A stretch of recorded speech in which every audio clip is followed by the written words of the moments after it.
আমি বুঝি না বিএনপি আওয়ামী লীগ কিছু বুঝি না, আমি বুঝি হত্যা বন্ধ হতে হবে।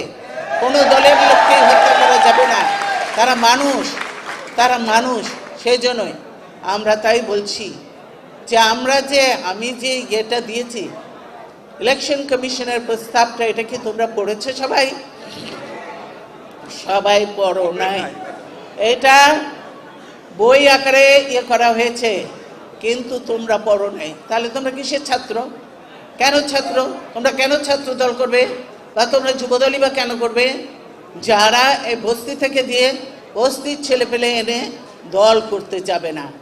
সংখ্যা আমি দেখতে চাই না, আমি দেখতে চাই ভালো মেরিট দেখতে চাই। আমি সেখানে যে যোগ্য উপযুক্ত ছেলে পেলে আছে কিনা, আমি সেটাই বলেছি।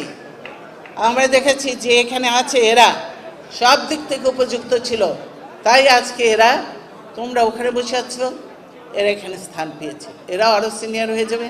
তোমরা তখন যাদের মধ্যে ভালো পাবো, তারা হয়তো এরকম জায়গায় বসবে, তাদেরও একদিন আসবে, তারা এরকম জায়গায়।